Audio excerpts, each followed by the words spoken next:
Okay, so now I've given you a quick, rushed overview of all the other areas. Let's have a look at scanning.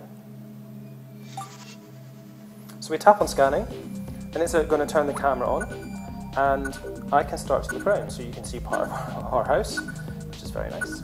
And we look about, and you can see at the top there's these little bars we're filling in, and they're scanning for the different colours. So this is going to be interesting. This is a fire spirit that's just appeared in front of me. So I'm going to tap on him, and we're going to start that battle. So this little guy is called Charlie, and he's from the feline family, and he's obviously aligned to fire. So as fungal, I need to try and apply my fungal spores to him, and you can see again the little stack up there. So I'm going to keep trying to apply them, because the more, oh, that's not very clever, the more times I hit him with it, see it's just dropped off because it ran out of time. So let's try, oh Nick, you're doing rubbish. Right, let's wait till he attacks me. Okay, there we go. So we hit him and we're now infected him. So I'm getting some health back and I'm doing some damage. So let's do that again. There we go.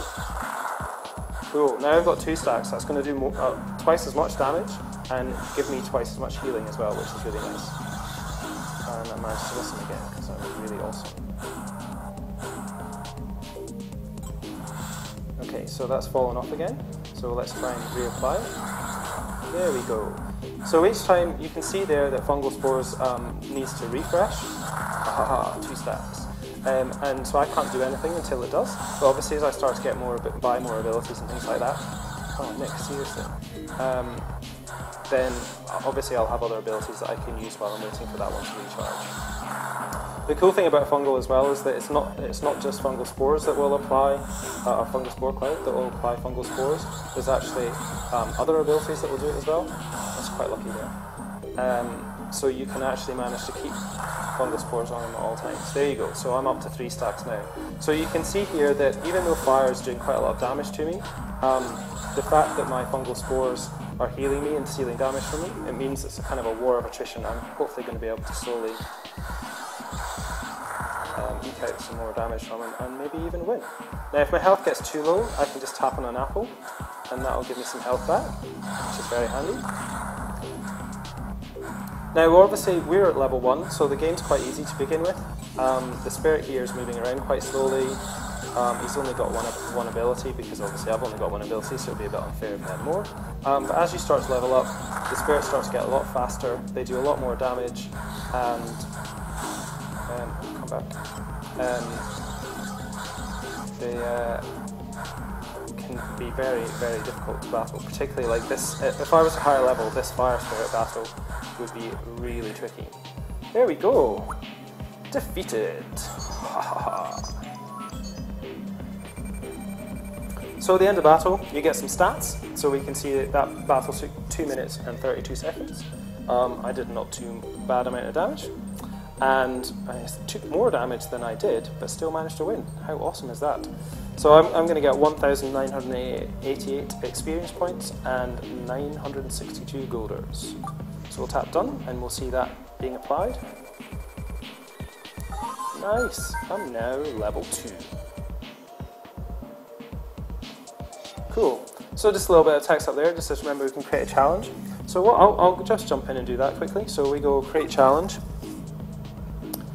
So I'm going to create a challenge for Bruce.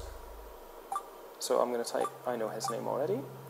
So this is where you have to type in your friend's name as it is in their version of the game. So I type done. It's going to be the easiest battle in the world for Bruce. So do I want to save it? I'm going to tap yes in a second. But before that, if you look on the top of the bottom screen, you can see a series of numbers and letters. That's the challenge code. So if you write that down and email it, or maybe Facebook it, or SMS it to your friend, if they put it into their version of the game, as long as you've got their in-game name correct, they'll get this exact spirit, and then they can battle it. So that's quite handy, because if you are maybe finding it difficult to find particular spirits, then your friend can send a challenge code if they're finding it really easy to find those spirits. Also, in each version, we're playing the Shadow version. In the Light version, there's some spirits that aren't available in the Shadow one, and vice versa. So you're going to need to make use of the challenge codes to make sure that you can get them all. So let's save that challenge. There we go. Awesome, I got another badge. Rock in the house. Cool. So if I wanted to keep battling, I just tap done and I'll go back into the scanner. That's not true, sorry. If I wanted to keep battling, I would tap continue. If I tap done, it will take me back to the main menu and then I can go buy new abilities and check out what's in the store. And I'm going to tap done because I'm going to jump over to the other version. Okay, so you can see the little exclamation marks here just before I do exit. So the little exclamation marks denote that there's something new in each of these areas. So we tap on spirits again, you can see the Charlie there, and we can see his little stats. They'll get replaced if I beat another one that's a higher level or got better stats. Let's tap done, and I'm going to go backwards through here because I know that the other guy's fairly near the end.